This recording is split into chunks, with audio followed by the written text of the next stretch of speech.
আপনাদের মাধ্যমে শুনছি। হুমায়ুন দা এখন কোথায় যাবেন? দাদা হঠাৎ করে কি ফোন এসেছিল আপনার কাছে? দাদা আমি বহরমপুরে থাকবো। দাদা ফোন করে আপনাকে বললো? না, কিছু বলে না।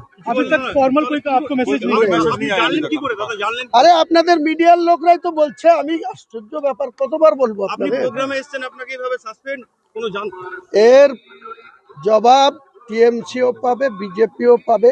বিজেপি আর টিএমসির মধ্যে কি আন্ডারস্ট্যান্ডিং আছে সেটা আগামী 22 তারিখে আমি ঠিক প্রমাণ করে দেবো। এটা এখানে আরএসএস এর গভর্নমেন্ট চলছে আর তৃণমূলের গভর্নমেন্ট চলছে। এর খেলাফ, এর বিরুদ্ধে আমি নতুন পার্টি করব।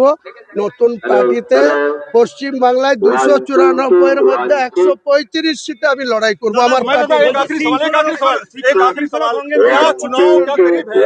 आपके चुनाव करीब है ना, ये चुनाव का समय है।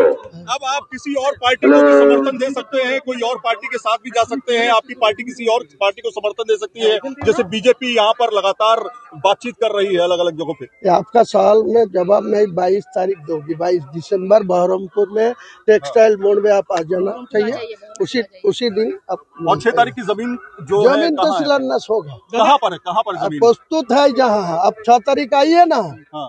दादा लेकिन एक कोई आसमान में नहीं होगी, जमीन में ही दादा होगी। एक बड़ा सवाल है आपके ऊपर जो है वो फिराद हकीम ने बड़ा आरोप लगाया कि आप दंगा भड़काने का फियाद हकीम के मैं टीएमसी का नेता ही नहीं माना। टीएमसी का नेता मैं अभिषेक के माना और ममता बनर्जी को माना। तो ममता बनर्जी मुझे कुछ नहीं बोला और वो बोले वो अभिषेक में कुछ नहीं बोला। तो मैं दूसरा क्या बोल रहा है, बॉबी हाकिम क्या बोल रहा है, क्या निर्णय लिया, मैं जवाब देना चाहता हूँ।